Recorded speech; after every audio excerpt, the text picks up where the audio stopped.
Good morning. This is Dylan Jovine with Behind the Markets. Happy Thursday. Today is Thursday, May 29th. And I haven't talked about tariffs in a while, thank goodness. But one thing, I read a note from Apollo's Torsten Slok, who's Apollo's chief economist. And he said, he points out that it's been nearly 2 weeks since the US China trade deal or pause, whatever you want to call it. But container traffic from China to the United States has not shown a strong rebound, which is very interesting.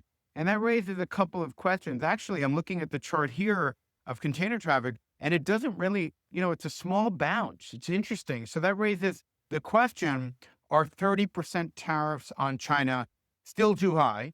Or are US companies simply waiting to see if tariffs will drop further before they ramp up their shipments? The other thing that it raises is a lot of companies, a lot of people that I know who import are actually just importing from third countries, third parties. Instead of directly from China, they've started to reroute trade more through Vietnam or through China proxy firms of Vietnam or Mexico. It's actually very ripe for fraud when these kinds of things happen. People do all types of things. It's like very high taxes.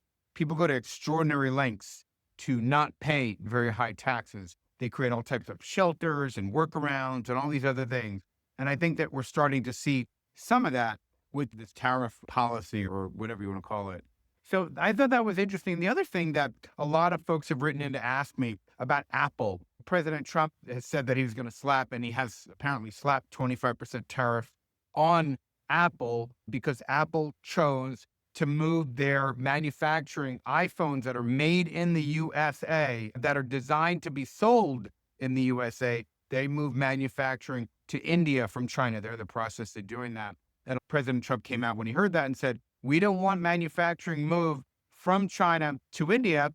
We want manufacturing moved from China to the United States for American iPhones.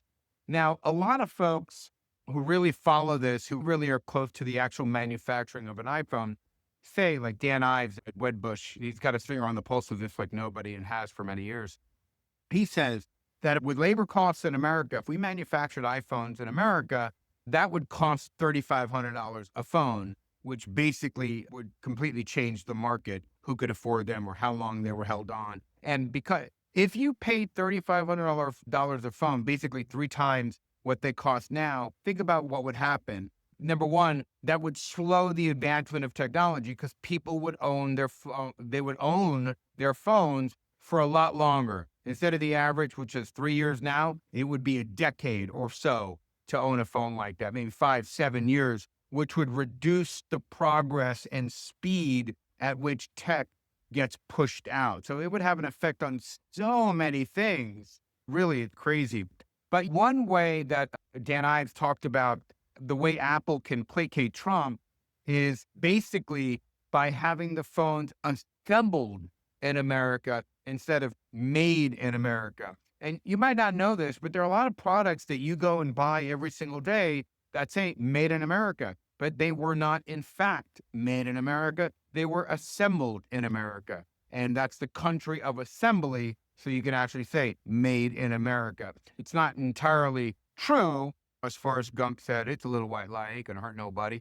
So basically, we have a situation here where the best way probably for Apple phone owners, people who go and buy Apple phones, right now, President Trump slapped a 25% tariff on it, meaning that if your phone costs $1,000 and you need to go buy a new one, that's going to cost you $1,250 now.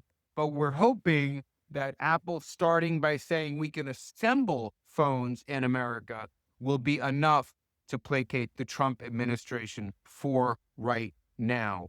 So we shall see. Right now, even with that, it's estimated that the cost of an iPhone is going to go from $1,000 on average to $1,500.